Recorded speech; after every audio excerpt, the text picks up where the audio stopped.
Of course, gusto natin na kung maglalagay tayo ng accessory sa motor natin, hindi lang functional, kundi maporma din. PA start, like parang ano, biglang gagan. Naalala ko na unang kain namin sa labas, like pagkasundo ko sa kanya sa airport, shoppan kagad kami sa NLEX. Tapos ganito sana yung orderin namin. Parang ano naka-radar? Mataas mo na konti. Kasi pagka racer, angat yung quick. Ayun, quick shifter.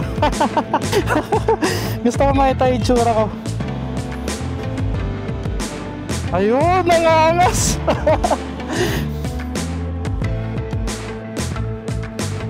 Thank you.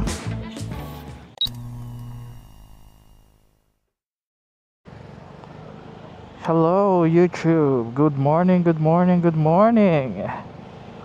It's me, Casual Riding TV, and we're back with another vlog, guys. So for today's vlog, guys, samahan nyo ako na mag-ride ng kaunti. Gawa lang tayo ng errands today. Paayos natin tong lens ng camera ng daughter ko, and siguro konting kwentuhan na din. Tsaka hopefully magtuloy-tuloy yung gantong weather para later bago tayo umuwi may dadaanan tayong kaibigan. Nakakasama natin itong mag-vlog before sa Panaraya community. Baka kilala nyo siya, si Moto Tinta, Sir Maynard. So yeah, dadalawin natin siya cause apparently magkapit bahay na lang kami. And meron pala siyang ano, no? Meron siyang bagong motorsiklo na gustong-gusto natin makita sa personal.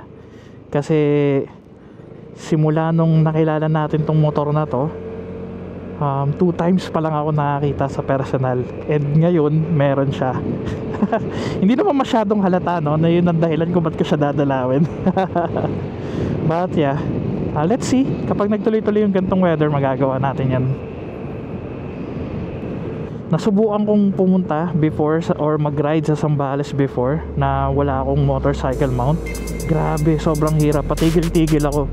Tapos may mga time na naka-isang kamay lang ako kasi as in kailangan ko talagang bantayan dahil baka malagpasan ko na naman. So napaka useful na meron ang ganito talaga.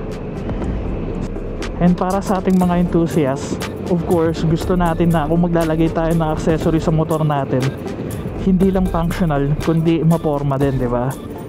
So yeah, most probably napapansin nyo naman na to sa mga videos ko before. Actually may mga nagtanong na nga rin sa mga comment section sa mga previous videos natin. But yeah, one of the best brand na, or actually the only brand na marirecommend ko, sa akin lang naman ha. But if magtatanong ka para sa akin, ang sasabihin ko palagi is itong brand na ginagamit ko, which is yung Quadlock nga.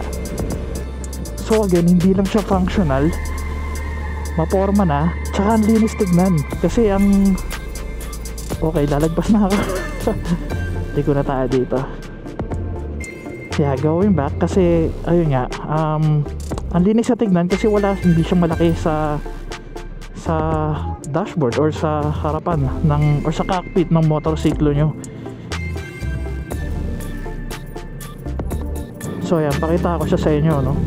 So yeah, ayan yung Quadlock. So originally side mirror mount to. Ayan siya, kasya yan sa mga side mirror nyo pag naka-stack kayo ng side mirror. Pero sa akin, since naka bar and side mirrors kasi ako, bumili ako na itong stem na to para maikabit ko siya dyan. So yeah, napaka-easy lang napaka-easy lang ikabit. Kailangan mo rin ng case like this one, but meron ka namang mabibili na parang sticker lang na universal kung tawagin nila. Ididikit mo lang sa likod ng ng case mo, then pwede mo nang gamitin to. So napaka-safe niyan, guys. I've been using this for years. Never ako nagkaroon ng kahit anong issues. Napaka-safe niyan. And yeah, meron pa akong tinatawag na vibration dampener para maprotektahan yung mga lens ng camera nyo na hindi masira sa vibration ng mga motor, no? So yeah, madali lang din ikabit, oh. See? Easy to remove and easy to place, di ba? Tapos like I said, napakalinis lang niya tingnan, di ba? So kung gusto nyo i-avail yung ganitong klase ng setup, ilalagay natin yung link sa Shopee store kung saan siya mabibili, no? So check out nyo na lang, guys. Hinahanap na natin kung saan yung lugar. So yeah, balik tayo dito kasi nag-message na yung kausap natin.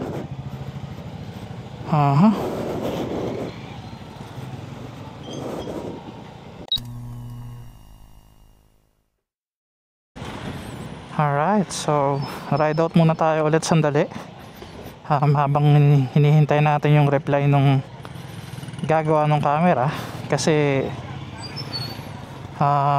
sabi ko kung kaya gawin today, hihintayin ko na lang kesa kesa babalikan pa natin ng the next day. Kinabahan ako kay Figo kanina. Ang hirap niya i-start, like parang biglang gagano. Basta parang mihina bigla. So I think yung battery baka mahina na siya. Well, magto 2 years na rin naman si Figo. Yeah, dapat pala pina-scan natin siya nung time na nandoon tayo kay kay Sir Ken ng Scoot Papi.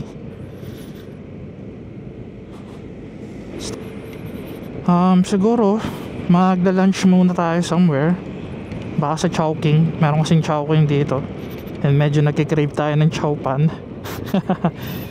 So yeah, baka mag-lunch muna tayo and then punta tayo kay Banson, kay Maynard, sorry.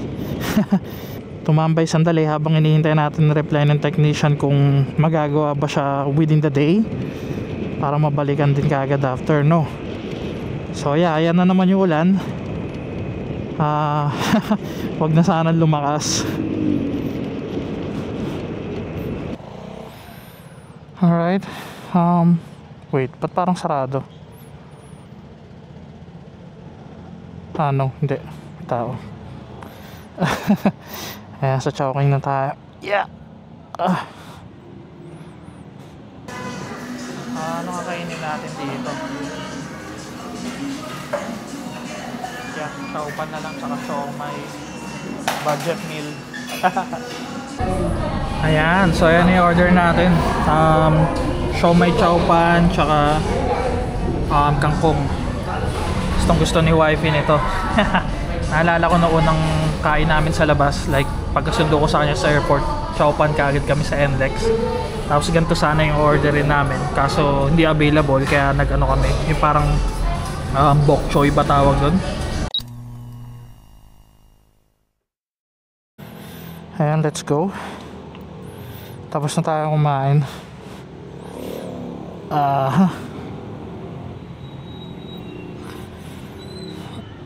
Yeah. Ano, mag-start agad si Figo.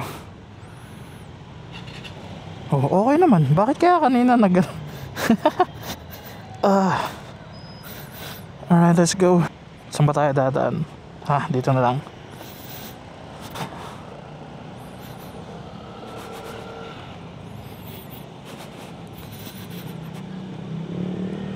Medyo umiinit na, no? Kaya nagtanggal na tayo ng jacket.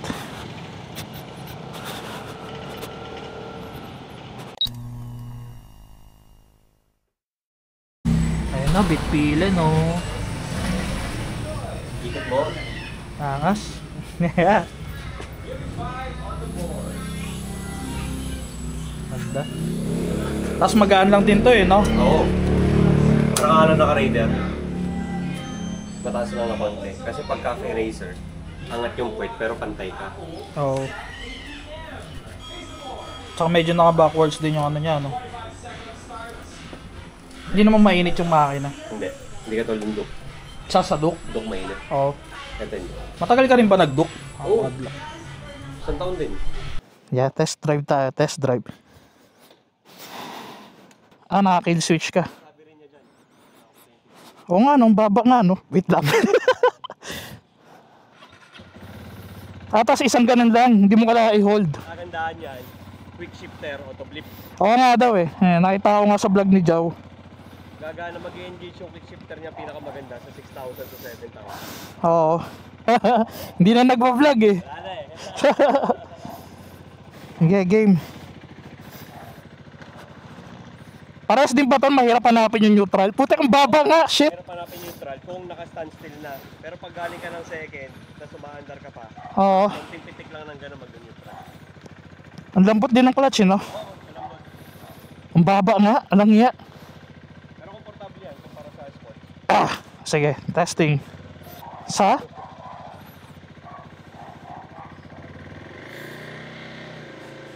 Oop! Na-neutral ko ba? Yan.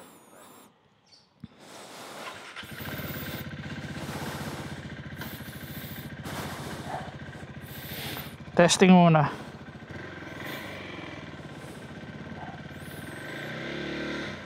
Pucha!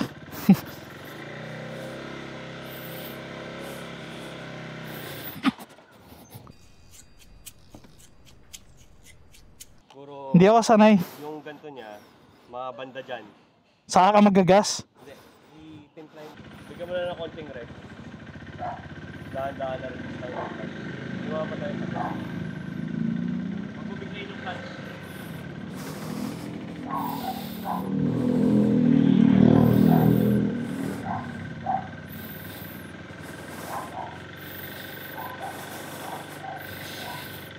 Ayun, umandar din. Medyo mahirap yung timpla nung ano ah. Shit, ang baba nga nito.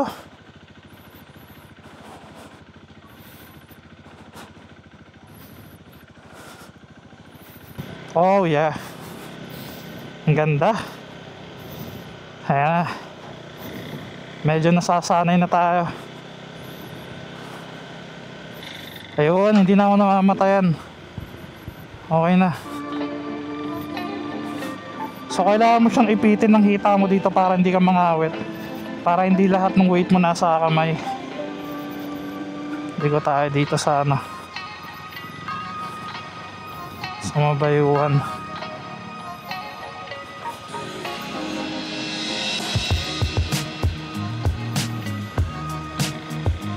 Oh! Nagra-ride tayo dito sa mga dream bike natin, guys. Husqvarna Bitfilin 401. Oh man. Ano nga yung itsura natin? So para ka talaga na sports bike dito. Yung riding position mo sports na sports. Hindi ko alam kung hanggang saan natin pwedeng i-ride to. But yeah, susulitin natin. Ganda, grabe. So yeah, after ilang minutes medyo nararamdaman ko na yung bigat na sa ano, sa wrist. Kailangan mo lang siguro talaga i-relax yung kamay mo. But it's hard when you're not used to riding sports bikes or yung mga ganitong position.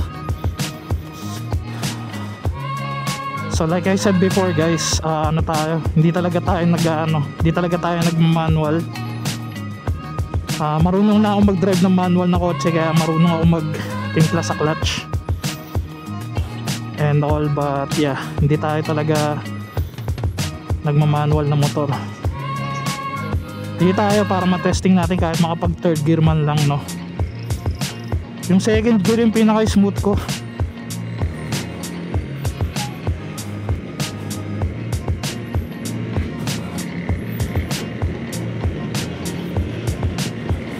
Ayun, quick shifter.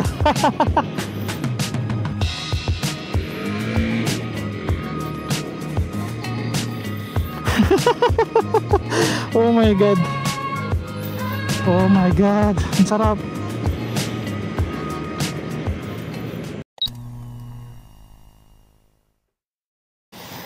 Alright, balik na tayo. Baka hanapin ng may-ari to. Pero yeah, tignan nyo guys, naka-quad lock din siya, oh. Di ba? Napakalinis tingnan. Again, functional and aesthetic. Kaya bilhin natin kayo niyan, guys.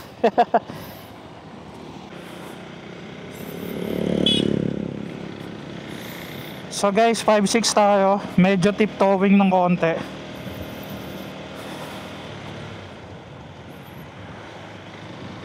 But yeah, napakagaan ng bike. Ano nga itsura natin? Kailangan ko maghanap ng salamin. Gusto ko makita yung itsura ko.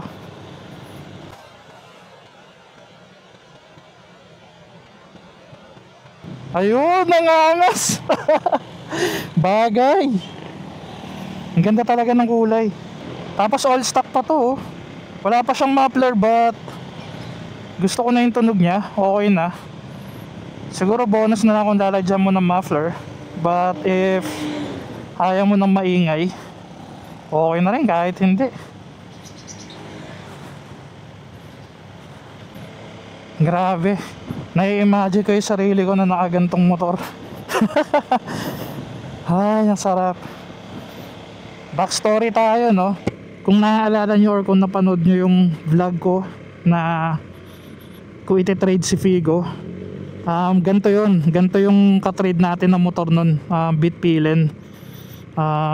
Hindi lang talaga natuloy. Pero yeah, kung natuloy yun, naka-Bitpilin na sana tayo.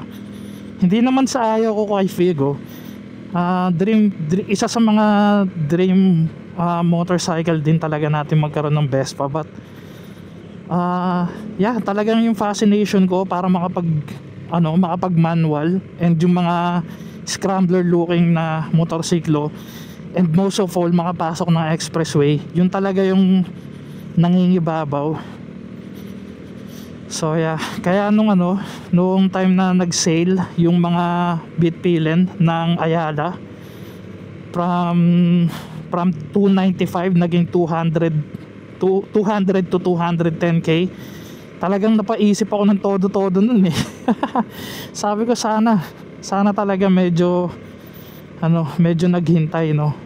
Kahit yung sa Speed 400 eh, parang a few months after natin binili si Figo, lumabas yung Speed 400 ni Triumph. So parang ayun nga. So yeah, nakuha ko na yung technique dun sa clutch nya. Kahit halfway lang, okay na. Huwag mo nang pigayin para hindi ka hindi ka mahirapang magtansya ng throttle mo. So eto din yung pinakamatagal na nakapag-ride ako ng manual na scooter. Ng manual na motor. Eto na yung pinakamatagal, and yeah, nararamdaman ko yung init niya sa gilid, sa legs dito. But hindi naman sobra, naka-short din kasi ako.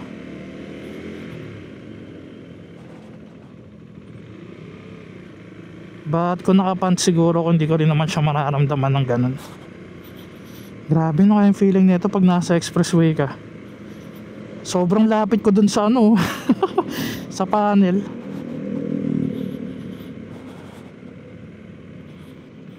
So guys, selling daw to 210k oh. Bilhin nyo na. Sobrang pogi.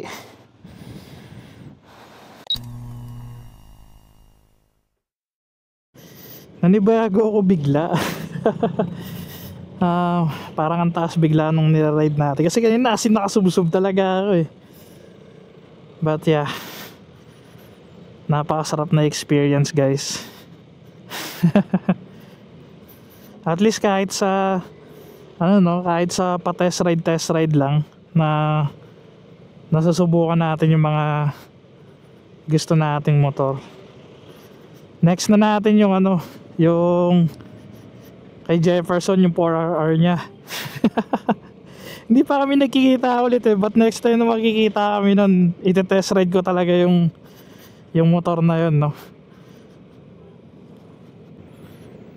Alright, so uwi na tayo. Wala na tayong pupuntahan. Nagawa na natin errands natin, and nakatambay na tayo sa tropa.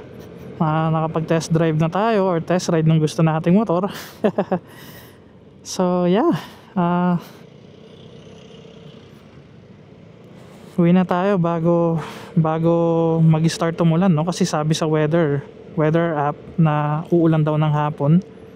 Right now, medyo tumaas yung araw, medyo mainit, but at least hindi umuulan, di ba? So yeah, thank you for watching.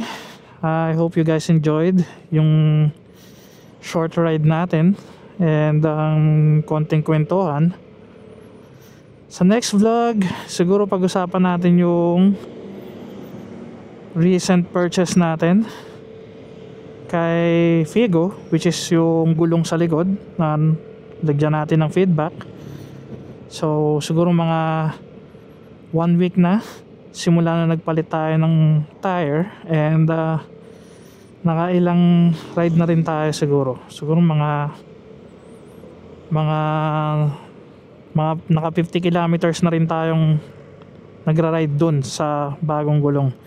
Sa likod lang naman, but again, pag-usapan natin sa susunod na vlog, guys. For now, again, thank you for watching. If you're new to my channel, please do like and subscribe. And yeah, ride safe and stay safe, guys. Bye.